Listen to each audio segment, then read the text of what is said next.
আজাদ হিন্দ ফৌজ এবং নেতাজি সুভাষচন্দ্র বসু আন্তর্জাতিক প্রেক্ষাপটে এবং জাতীয় রাজনীতিতে বহু চর্চিত এক নাম এবং অধ্যায়।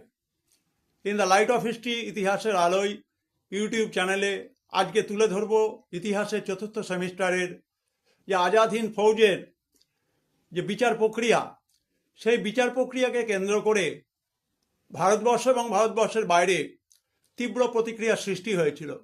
ভারতবর্ষের মধ্যে বিশেষভাবে বিভিন্ন রাজনৈতিক দলগুলো জাতি ধর্ম বর্ণ নির্বিশেষে রাজনৈতিক দলাদলির ঊর্ধ্বে গিয়ে এই আজাদ হিন্দ ফৌজের সেনানীদের বিচারের বিরুদ্ধে তীব্র প্রতিবাদ জানায়।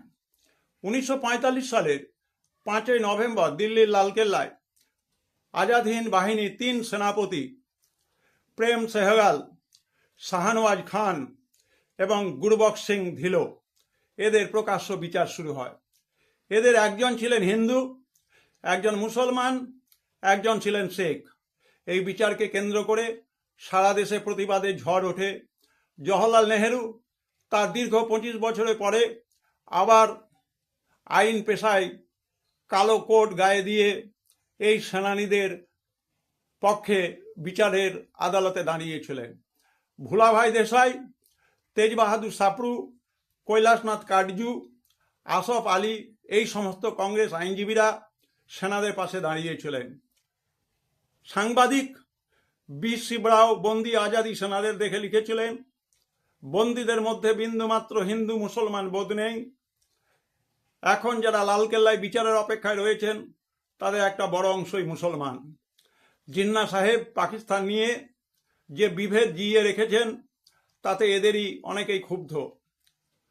মুক্তিপ্রাপ্ত সেনাদের জন্য জাতীয় কংগ্রেস অর্থ, খাদ্য, কর্মসংস্থানের ব্যবস্থা করতে উদ্যোগী হয় এবং আমরা দেখতে পাই কংগ্রেস ছাড়াও মুসলিম লীগ, কমিউনিস্ট পার্টি, হিন্দু মহাসভা, রাষ্ট্রীয় স্বয়ংসেবক সংঘ, পাঞ্জাবের আকালি দল, শিখ লীগ, ইউনিয়নিস্ট পার্টি, মাদ্রাজের জাস্টিস পার্টি এরা এদের সমস্ত মতবিরোধ দূরে সরিয়ে দিয়ে আজাদ হিন্দ ফৌজের সেনানীদের বিচারের বিরুদ্ধে এবং সেনানীদের পক্ষে তারা লালকেল্লায় দাঁড়িয়েছিলেন।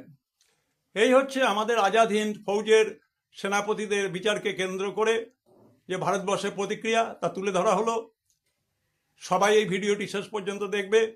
সবাই ভালো থাকবে, সবাই সুস্থ থাকবে।